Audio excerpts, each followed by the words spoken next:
There is one person in the state who does indeed need no introduction in a room of progressives in New Hampshire. It would be Arnie Arnesen. But I will nevertheless give an introduction, but it will be very brief. Arnie served in the New Hampshire House of Representatives from 1985 to 1993. She ran unsuccessfully, sadly, for governor in 1992.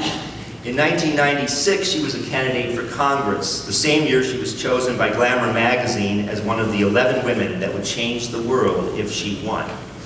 Arnie lost, and the world has gone to hell ever since.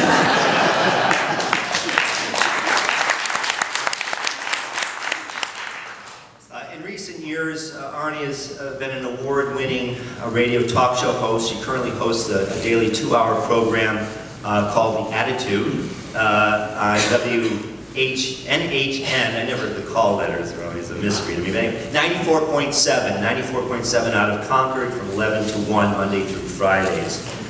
Throughout her entire adult life, whether she's running for office, holding office, as a radio talk show host, as a teacher, activist, speaker, whatever she is doing, her entire adult life, she's been a steady and strong voice for progressive policies and progressive values. Arnie, thanks for always being there, fighting the good fight for social justice. Please join me in welcoming the one and only our friend Arnie Arnesen.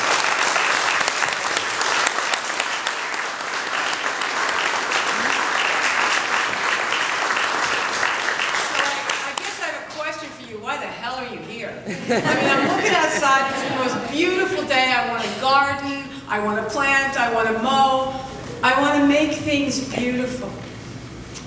And the reason why we're here is that it's been so ugly in New Hampshire, especially in the last 2 years, that I had no choice, and I think you have no choice. Because this is not about progressive politics. This is about something so much more than that. Because there is something sick, and we need to address it. I was looking at a religious blog, believe it or not, last night, and there was a rap group called De La Soul, and they have a wonderful statement that says, neighborhoods become hoods when people ain't neighbors. And as I'm listening to that, and I'm looking at it, that's what's been going on for the last 2 years. Is that, you know, if there's a theme for the O'Brien leadership, is that the goal here is you're on your own, Jack. All right? Now, the problem with you're on your own, Jack, is that it really does dismantle relationship. It really does dismantle community. It really does pit neighbor against neighbor. And you've seen so many damn examples. I want to start with 4.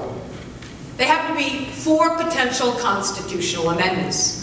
We're not only going to screw neighborhoods, we're not only going to undermine the state, we're going to do it in the Constitution.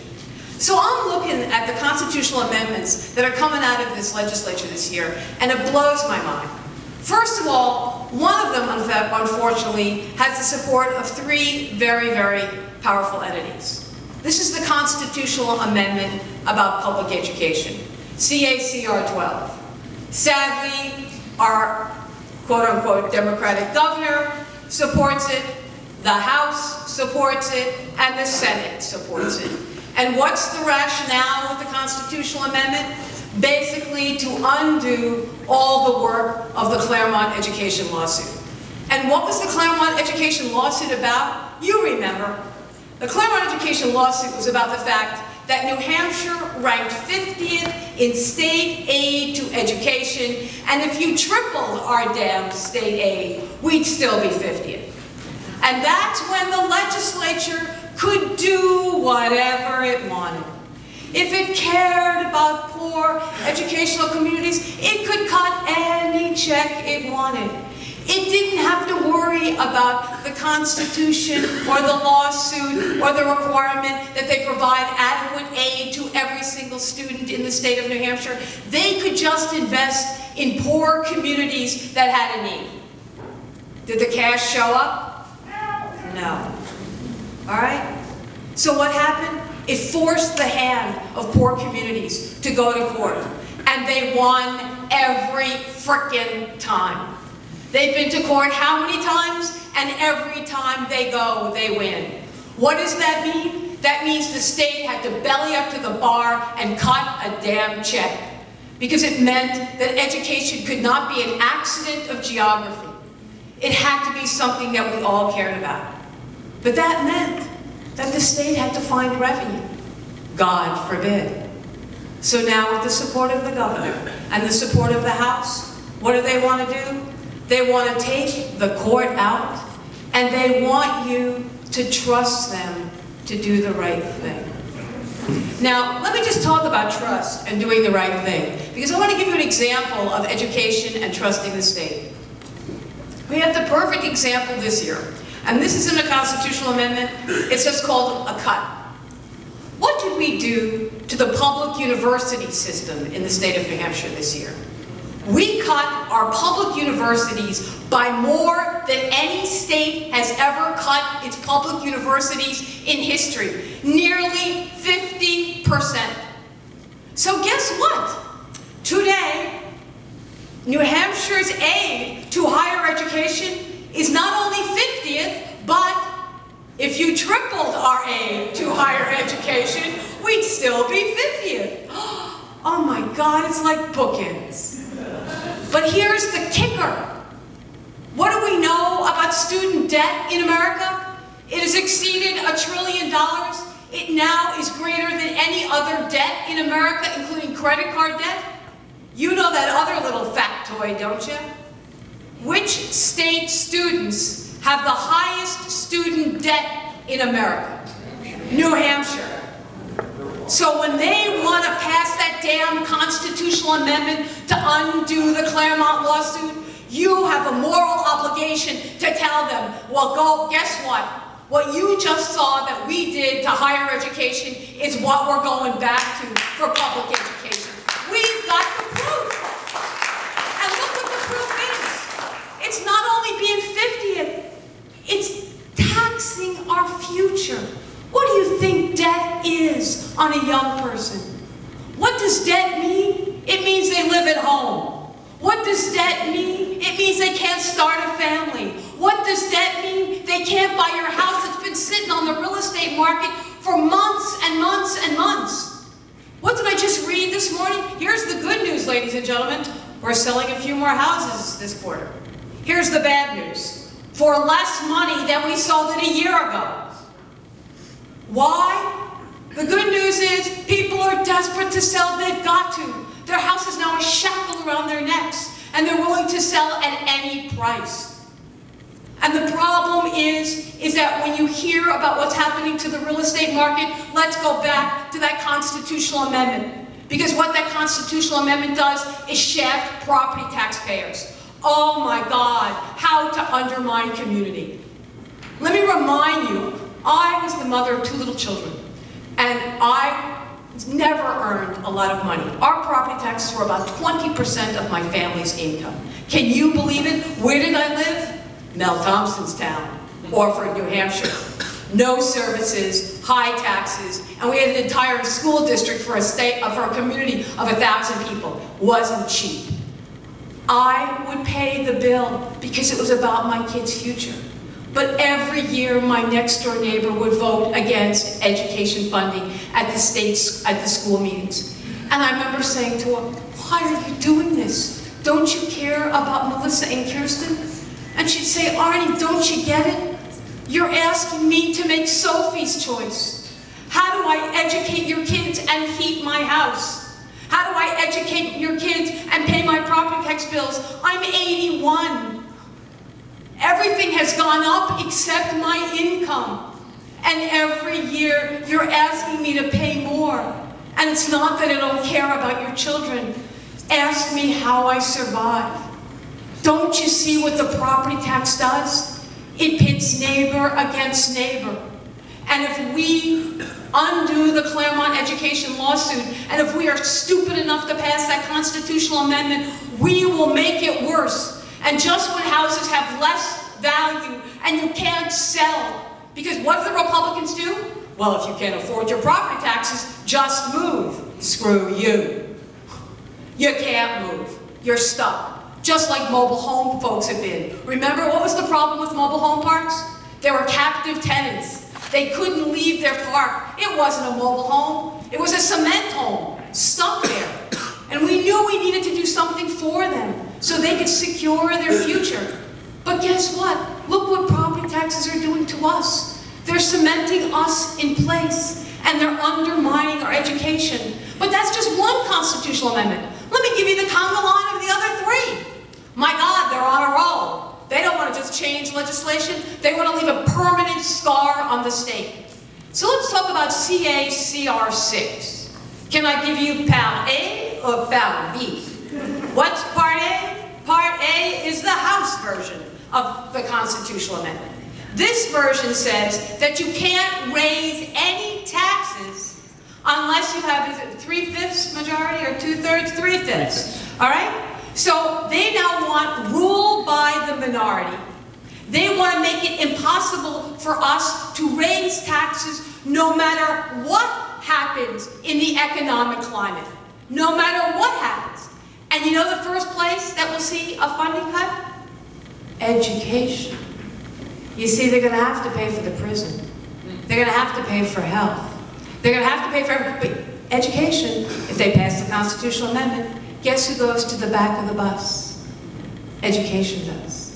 So understand, this isn't about taxes. This is once again about property taxes. This is once again about undoing any sense of responsibility. Ah, but that's the House version. That's the version about taxes. The Senate's being so much more reasonable. What does the Senate want to do? They too want to see CA-CR 6.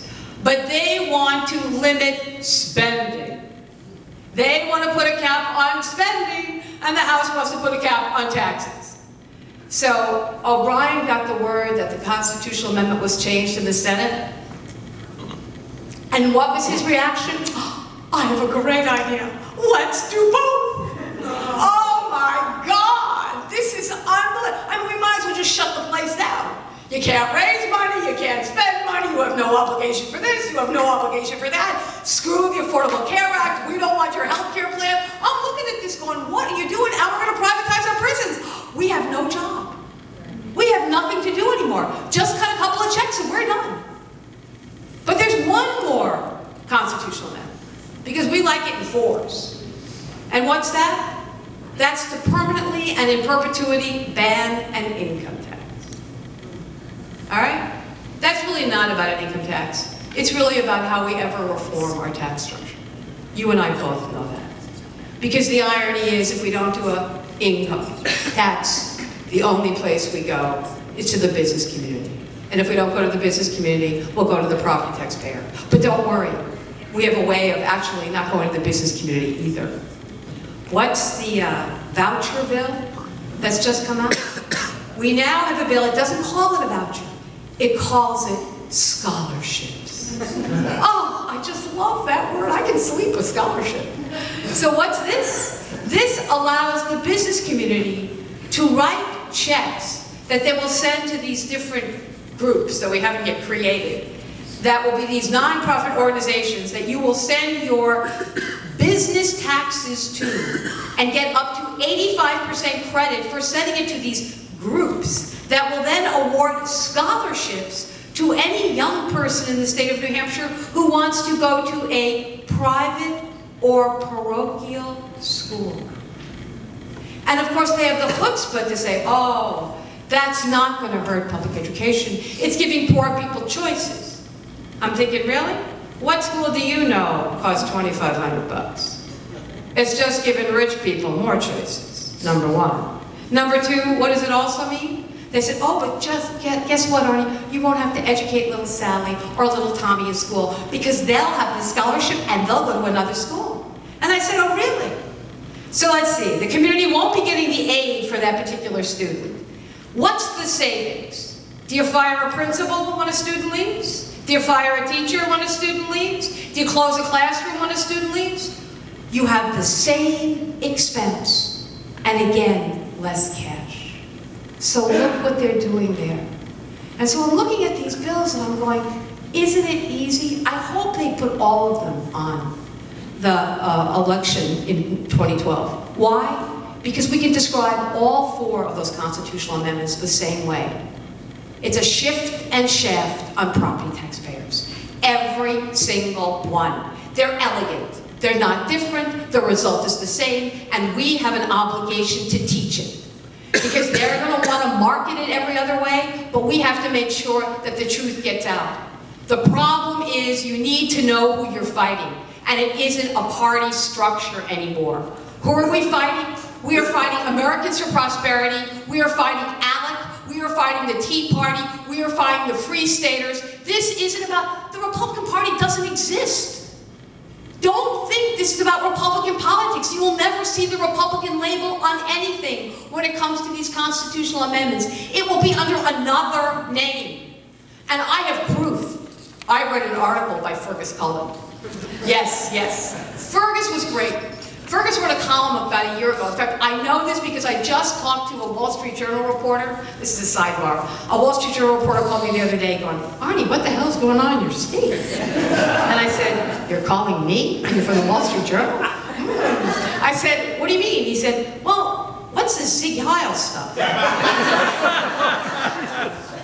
And I said, out of the mouths of folks with no filter, sometimes comes the truth. And so I started to describe to him what was going on, and what you need to know is that he was assuming that because we had a Democratic governor, that everything was fine. And you know, he knew that there was a Republican legislature, but everybody in the country always focused on states, but they never really focused on the legislature. They always focused on the governor. So he knew about Walker, he knew about all the other governors, he just didn't know what was going on here. And I said, well, we have a higher authority. He's actually more powerful than the governor, and his name is O'Brien. And so I started to describe to him all the different things that were going on in the state, because he wasn't getting any real answers from the Republican Party. And so what I said to him is, well, the Republican Party isn't the controlling interest anymore. And he said, what do you mean? So I sent him this article from Fergus Cullen from last year. And what Fergus said was, the biggest political event of 2011 was not held by the Republican Party. It was held by Americans for Prosperity. And it was that big event where they made Ovid LaMontagne the Citizen of the Year, and all the Republican candidates for president came. And the reason why AFP wanted to do it is they could do it for really dirt cheap, because they didn't need to raise money, because they have Koch brother money. So they could actually provide these events at very low cost, okay, which the Republican Party can't do because they need the cash. These guys see it as an investment. The Republican Party sees it as a fundraiser. Very different thing. So what happened was, what he did was, Fergus interviewed the director of Americans for Prosperity in New Hampshire. And you know what he said? He said, we're actually much more useful than the Republican Party.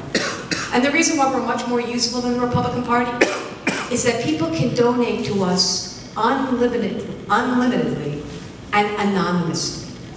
So if they want to do damage, they can do as much damage as they want. And we can target their damage. Because unlike Republicans, we can pick and choose what we want. And we can weigh in on policy, and we can weigh in on primaries, and we can do incredible damage. Frankly, to a large extent, we've replaced the Republican Party. I understand. We keep fighting the old fight, thinking it's Republicans. We keep looking at, oh, how much money has so-and-so given to so-and-so? And it's the money you can't see, and the organizations you don't understand that are doing the incredible damage. So now, let me remind you about ALEC, which we all know about, Americans for Prosperity, and then let me bring it back home again to what's going on in the state of New Hampshire. So New Hampshire's decided that it wants to do something else. It's in love with the concept of privatization. We think if it's private, it must be better. So what's our new plan? We want to privatize all the prisons in the state of New Hampshire. Now, there's a couple of things you need to know. Not one state in the nation has ever privatized all its prisons. I mean, if we're going to jump in, we might as well jump in with both feet, right? And so it turns out that the maximum amount of prisoners that are privatized in any state, I think, is about 40%. So 100% is a huge number. Well, you have to start asking yourself, why would anybody want to send any criminal into a private prison system? What are private prisons in the business of doing? Making money. Making money. So if you're in the private prison business, what do you see want to happen? Well, first of all, what you want to see happen is that you have really long sentences. And that people stay for a really long time. And then people don't get rehabilitated because, heck, you don't want to send them out. And more important, you want to keep them there. And what do private prisons want to do? They really don't want to pay their staff very well because they got to make a profit. And they don't really want to pay benefits very much because they really want to make a profit. Oh, and guess what else they want to do? They want to compete with business because they have cheap labor. It's almost on the verge of slave labor. So what we see happening in this country is that private prisons are exploding. And I did something really interesting. I found an article about a guy who went on a private prison tour.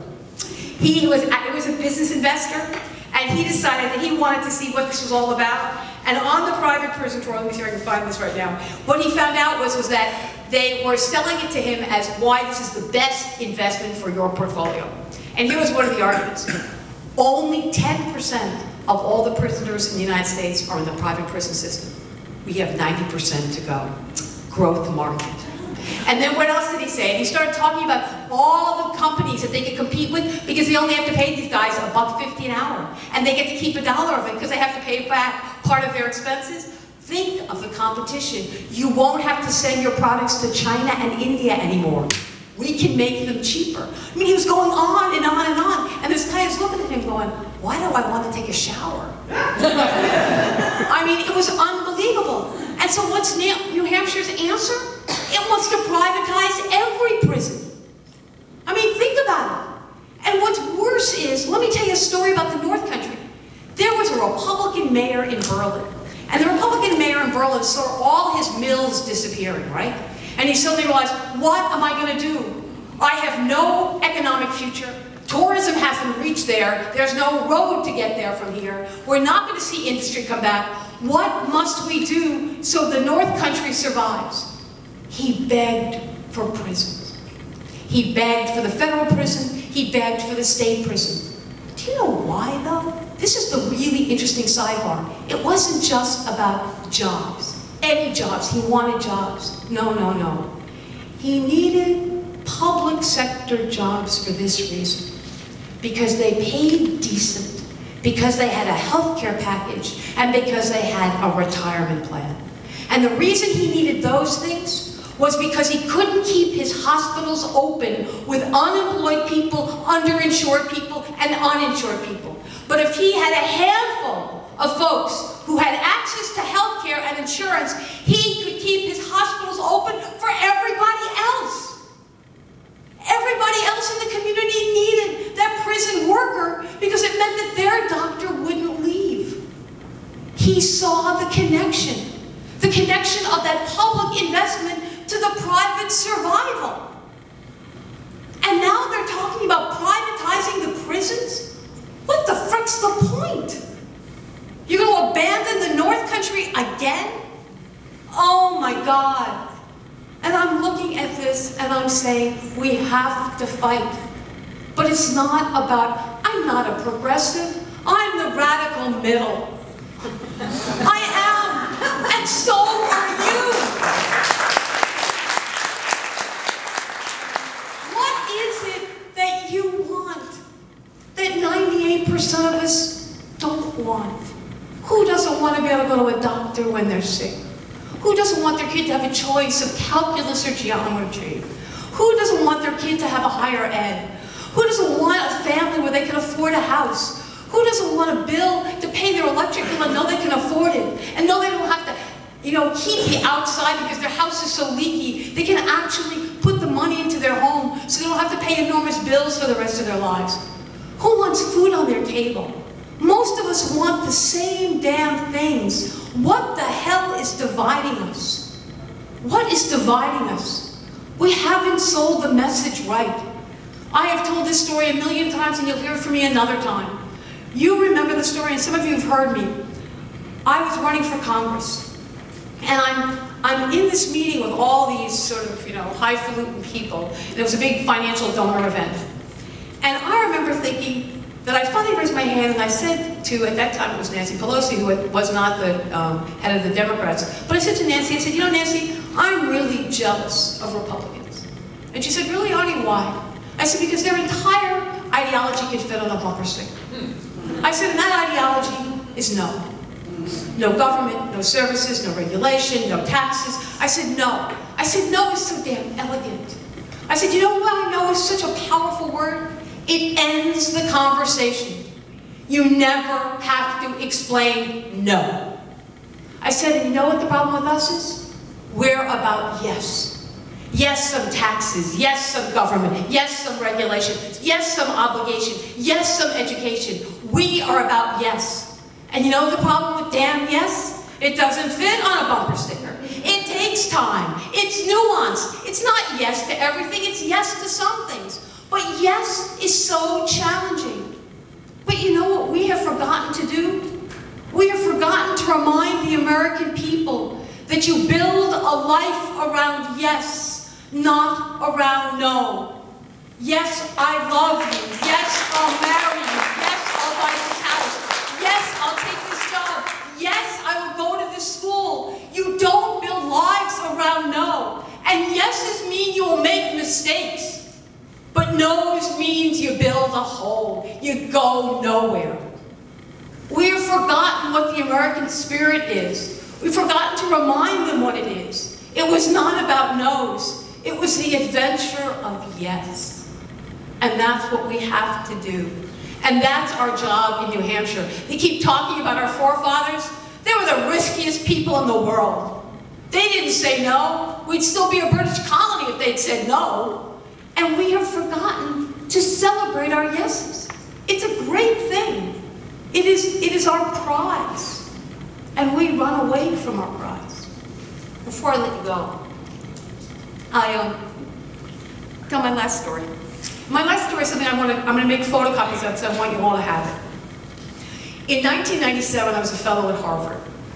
And I had just lost my raise for Congress, and you usually go to Harvard as a fellow when you lose something. So, you know, all of you are sitting there going, how big was your loss, and how big was your loss? And, you know, it gives you a chance to regroup. So I walk into my office, and the first office is being held by the former governor of West Virginia. And the former governor of West Virginia says to me, Arnesen, get in here. And I said, sure, I'll talk to you. He said, you know, I used to be the head of the Democratic Governors Association. I said, oh, very nice. He said, and we used to sit around and talk about the fact that there was this crazy woman in New Hampshire who ran on an income tax. And I said, yeah, that's me. And his name was Gaston Caperton. And Gaston says to me, we used to say, why the hell would anybody want to do that? Especially in the state of New Hampshire that, you know, basically is like tax neurotic. And I said, because it was the only way I saw to provide something in the way of justice and fairness and invest in the future. And that if we didn't do that, I didn't know what would happen. Of course, at the time, I didn't know about Metascam that would produce $1 billion, the Medicaid program, well, that's a sidebar. Anyway, so I said, I did it out of a sense of justice. I said, and there's also something else that's going to sound strange to you, but every once in a while when I would get nervous, like, why am I doing this? One day, I'm reading Parade magazine. He said, yes. And I read this article, and I realized that running on an income tax was okay. He said, Parade magazine? I said, yeah. I said, it was an article by James Michener. He said, huh. Now remember, this is 1997, I ran for governor in 1992, I'm at Harvard in Cambridge. He says, just a minute. He goes to his briefcase. He opens his briefcase. He pulls out an article, and he says, was this the one from Parade? I looked at him, and I said, you too? He said, me too. This is 1997, everyone. So I've taken a couple paragraphs from this amazing article, which is something that you should almost, it's like my Bible. It's something you should read every night and remind yourself about why you do what you do, and why you believe what you believe, and why you're right, and you're not left, and you're not right, and you're not progressive, and you're not liberal. You are where we all have to be. And Michener begins this piece in 1991, and he's talking about his first exposure to talk radio in Florida. And he said that he found himself frighteningly drawn every night to tuning in to this particularly hate-filled radio talk show host. The program became a must for me because in it, he abused, vilified, and scorned every noble cause to which I had devoted my entire life. It seemed to me that he was against any law that sought to improve the lot of the poor, the condition of our nation as a whole, any movement that tried to lessen police brutality, any bill that struggled to maintain a fair balance between contending forces in our society, and moved to improve education, public health, or strengthen the supervision of agencies running wild. These diatribes caused me to stop and take a hard look at myself. But I learned one valuable trick. Listen to this. Listen carefully. Identify exactly what he's saying. Then adopt a position 180 degrees in the opposite direction, as far from him as you can get, and you'll be on the right track. And then he goes on to say something even more compelling. He says, a charge that can be lodged against me is that I am a knee-jerk liberal, for I confess to that sin. When I find that a widow has been left penniless and alone with 3 children, my knee jerks. When I learn that funds for a library have been diminished almost to the vanishing point, my knee jerks. When I find that a playground for children is being closed, while a bowling alley for grown men is open, my knee jerks. When men of ill intent cut back on teachers' salaries and lunches for children, my knees jerk. When the free flow of ideas is restricted, when healthcare services are denied to whole segments of the population, when universities double their fees, my knee jerks. And this is one of my faves. And when I learn that all the universities in Texas combined graduated 2 future teachers qualified to teach calculus, but more than 500 trained to coach football, my knee jerks. I hope to grow so old, and I hope never to grow so old and indifferent that I can listen to wrong and immoral choices being made without my knee flashing a warning. Now remember I told you I'd read this when I was running for office on an income tax? Listen what Michener says in his parade piece. Why does it jerk? To alert me that I've been passive and inattentive too long. To remind me that one of the noblest purposes for which human beings are put on earth is to strive to make their societies better, and to see that gross inequities are not perpetuated. And to halt them requires effort and financial contributions, usually in the form of taxes.